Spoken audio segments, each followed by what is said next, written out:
It was a humid morning at Camp Redstone, a modest military base in Georgia, known for its discipline and tireless troops. Excitement buzzed through the mess hall like electricity. President Donald Trump was scheduled to visit and share lunch with the soldiers, a surprise morale-boosting event announced just days earlier.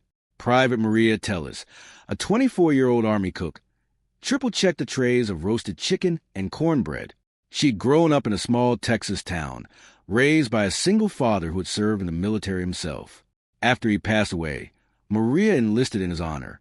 Serving the commander-in-chief felt like something her father would have been proud of, or at least that's what she told herself.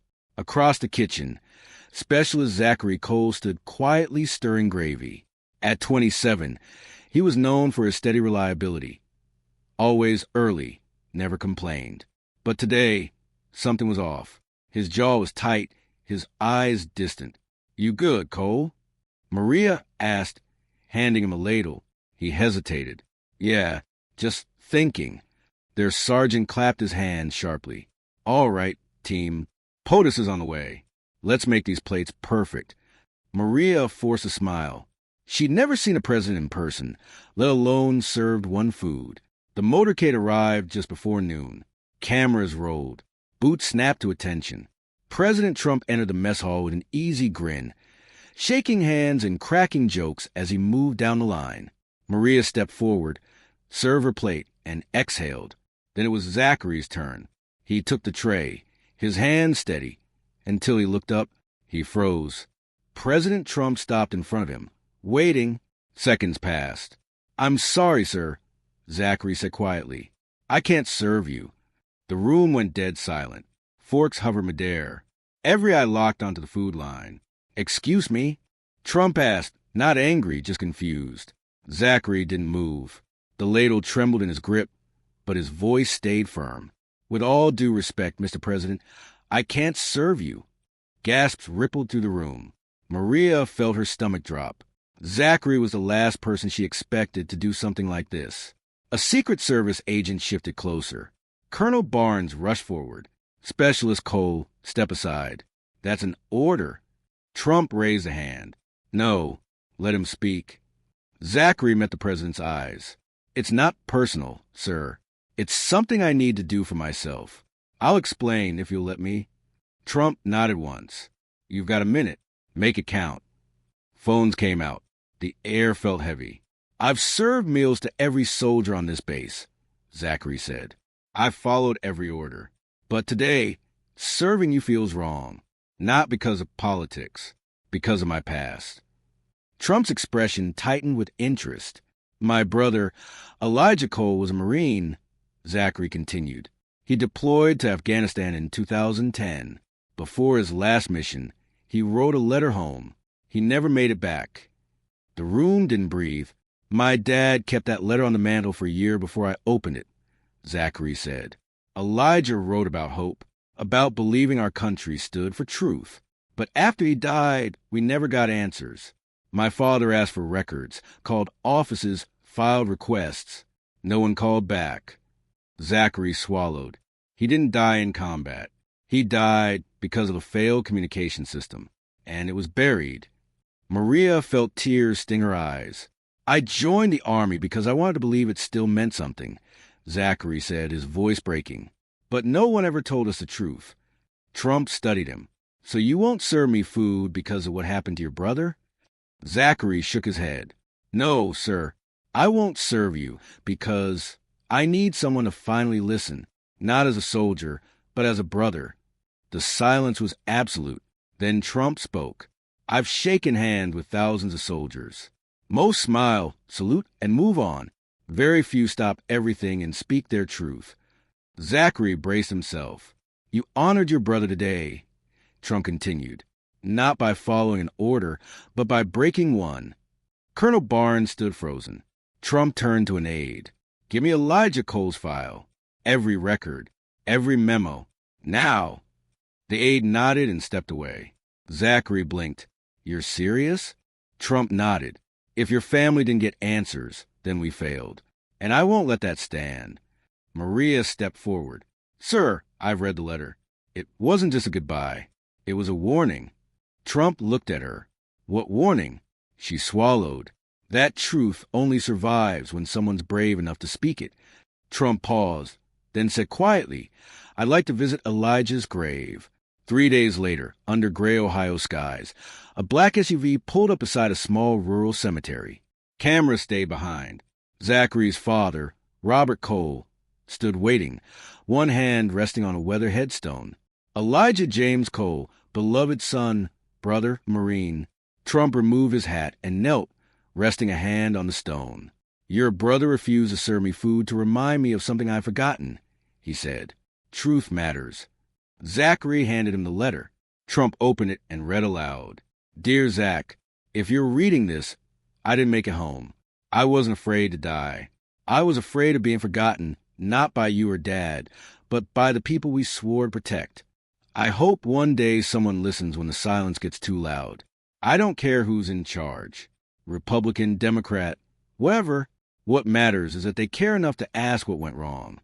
The wind stirred softly through the cemetery, and for the first time in a long while, the silence felt heard. If they don't, Trump said quietly, then it's up to people like you. He looked at Zachary. Your brother was a poet. Zachary nodded. And a fighter. Robert Cole stepped forward, his voice trembling. We tried for 10 years to get someone to read that letter. They told us it wasn't official documentation, but it was everything to us. Trump folded the letter with care and slipped it into his breast pocket. I'm taking this to the Pentagon, he said. We'll find the truth. Maria spoke softly. He would have liked you today, sir.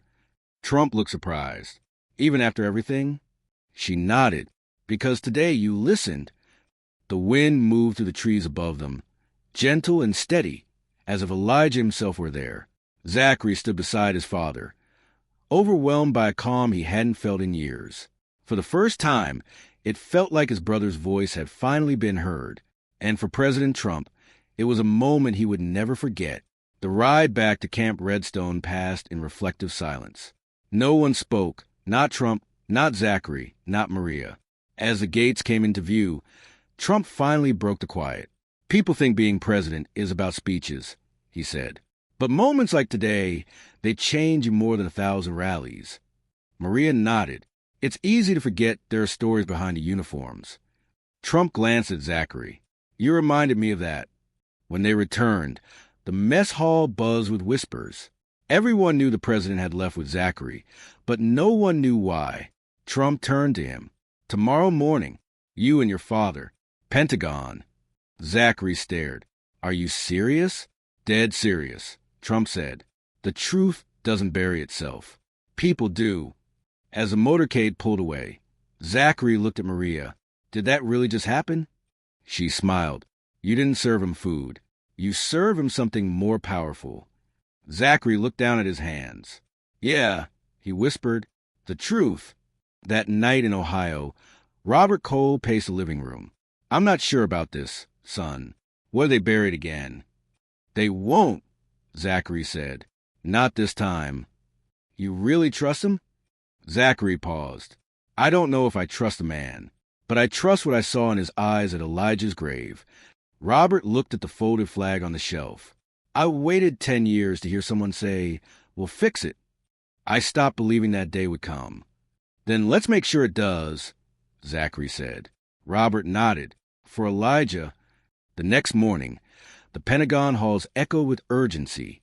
Zachary and his father stood beside President Trump as Elijah's mission file appeared on the screen, one sealed, now exposed. Explain why this was classified, Trump said. A general cleared his throat. A last-minute change in communication codes caused a system failure. We lost contact with his unit for 11 minutes. Zachary clenched his fists. So it was preventable? Yes, the general admitted.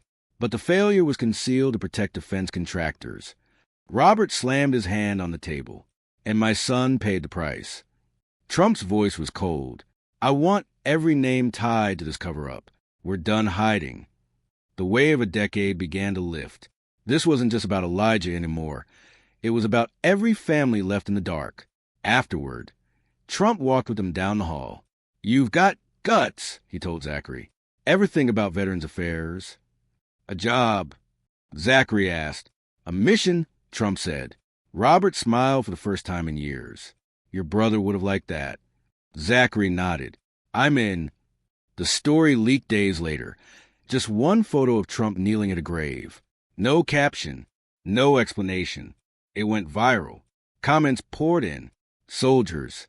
Widows. Families. Stories of silence and loss.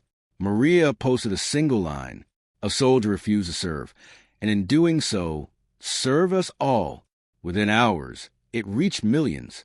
A week later, a senator announced the Elijah Cole Act, mandating transparency in non-combat military deaths. They named it after your brother, Maria whispered. Zachary covered his mouth. I didn't want this. You wanted someone to care, she said gently. Now they do.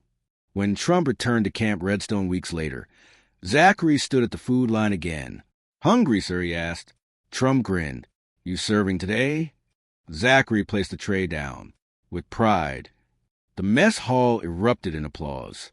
A year later, Zachary testified before Congress. We're more than uniforms, he said. The truth should never be buried. They stood for him. Maria transferred to a mental health support unit. Too many quiet soldiers, she said. I want to help them speak. At Elijah's grave, Robert read from the new law. We are listening now. Tears fell freely. And as the sun set over Camp Redstone one final time, Zachary whispered the words his brother once wrote. What matters isn't who's in charge. What matters is who cares enough to ask what went wrong. And from one refusal, a nation finally began to listen,